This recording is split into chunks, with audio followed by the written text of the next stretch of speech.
Hello Internet, welcome back to Thrumster Twilight, the channel where I, Vincent, talk to you, the universe, about books, movies, music that I enjoy, find interesting, or a combination of the two, and hopefully you find it vaguely interesting also. I've been away a little while from YouTube, but now I'm going to hail you with a series of videos, and this first one is about the new film from Joachim Trier, which is called Affeksjonsverdi, Sentimental Value.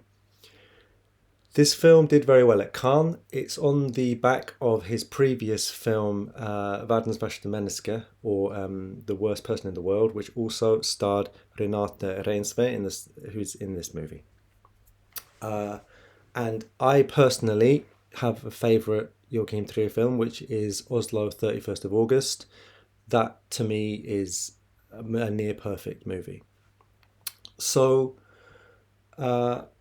this film, Renate Reinsve is a theatre actress, and the film opens with her performing on stage, or actually experiencing stage fright.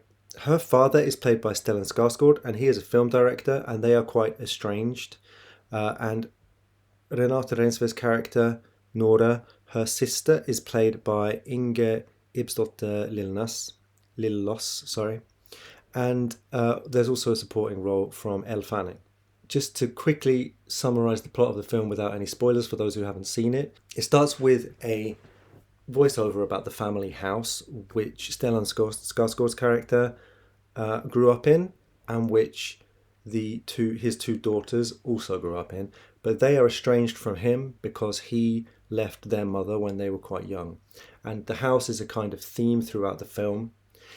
Their mother dies and he comes back, and his goal is to reconnect with his oldest daughter by casting her in his new movie. Now, Joachim Trier is a director who tends to write movies about fairly privileged people who are unhappy, and he writes and directs films about characters who are quite flawed, and he finds usually a way to portray them sympathetically. He's been doing something quite similar since his first film, Reprise. He has a style that's kind of a bit sprawling. It rarely follows a single narrative very clearly. It's more thematic often. And the themes of this film are about creation, about life and art, about loneliness, about mental health, and about the difficulties within a family where people in some way don't manage to connect to one another despite the fact that they want to. I think one of the reasons that Renate Reinsve became an international star was that her performance in The Worst Person in the World was so nuanced and beautiful. And her performance in this film is also excellent. The actress who plays her sister, also excellent. But this film's strength to me is the performance of Stellan Skarsgård. It's so incredible. There's a scene where he's introduced. He comes to his ex-wife's funeral, and you see him get out of a car outside and walk from the car up to the house and into the hallway of the house. And I felt like you learn everything you need to know about this character just in the way that he walks into the house. I feel like he does more with a gesture or an expression than a lot of actors do in a whole film. Skarsgård is playing a man who can't really relate to the world outside of his own artistic attitude towards it, his own projects, his own way of viewing it, his own ideas of what is important and otherwise. This is only a theory, but I got the impression he might be based partially on the famous Swedish film director Ingmar Bergman. And this is because I read Linn Ullman's books about her childhood. Linn Ullman is the daughter of Liv Ullman and Ingmar Bergman. And there are some biographical similarities.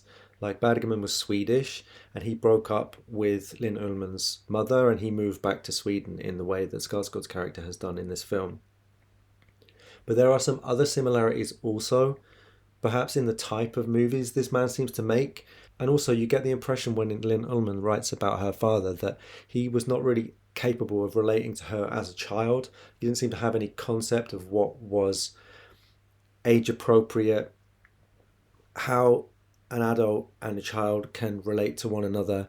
And there's a very funny example in this film where Skarsgård's character comes to his nephew's 9th birthday party, and he's brought Gaspar Noé's famous film Irreversible, which is one of the few films I've ever had to walk out of in the cinema, and The Piano Teacher, both of which are, if you don't know those films, wildly inappropriate for a kid. And if you do know those films, you will be one of the people like me in the cinema who was shouting "No!" when the parents were saying, "Oh, we need to find a DVD player so that he can watch these films." The film that he's making in this film gives some explanation for why he is like this, and about what happened to him in his childhood and what happened to his mother during the Second World War. So there are also themes of intergenerational trauma. My friends Jon Schleppvold and Doris Brothers, who are psychoanalytical theorists, they say that what we inherit from our parents is not their original trauma, but it's their coping mechanisms for that trauma, that these are passed on through the generations. And you see how Nora, the character played by Renate Reinsve, is closed and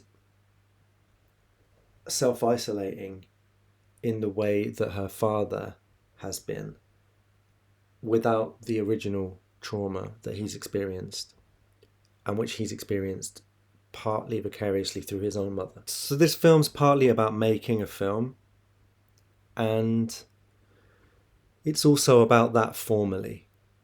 Increasingly, Joachim Trier makes films that draw attention to his filmmaking. It's very accomplished. You quite often are aware of what he's doing with his shots, with his composition, with his choices with music. The soundtrack is excellent. This isn't, for me, necessarily to the film's advantage. There's something very accomplished and very stylish about this film that created a degree of detachment for me. So although I could relate to the characters intellectually, I wasn't necessarily moved by their relational issues and their relationships. My friend who I went to see the film with, who related maybe to the daughter character more strongly, was crying for the last 15-20 minutes of the film. And I heard that at Cannes this film got a massive standing ovation. So I'm not maybe in the majority, having not been especially moved by this film. Although I will say that the Cannes reaction might be about the fact that the film is so much about making film.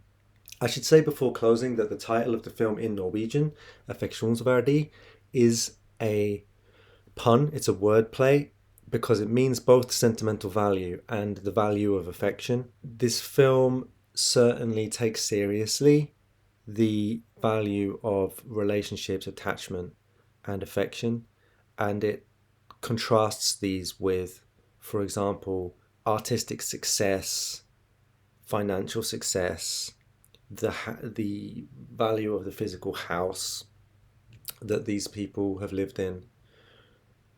So it has a very humanistic, philosophical core, and Stellan Skarsgård's performance very much embodies this. All this pain, all this frustrated love, all of this loneliness, and all of this narcissism that in the end of a life he seems to be reassessing. So I guess that's what I have to say about Affeksjonsverdi. To summarize it, I would say that it has excellent performances. It's executed extremely well, but it has a sense of its own importance and significance that is irritating and that creates a sense of detachment for me personally. It's my hot take that Joachim Trier is not benefiting as a filmmaker from having become so celebrated. But have you seen the film? What did you think of it? As always, please let me know in the comments. I'm very happy that some people actually watch my videos now after a little over a half year of doing this. So please do let me know your own opinion about this movie or any of his other films. Or Stellan Skarsgård. Was he not amazing? Was that not incredible? That was incredible. Okay. Thanks for now. Lots of love.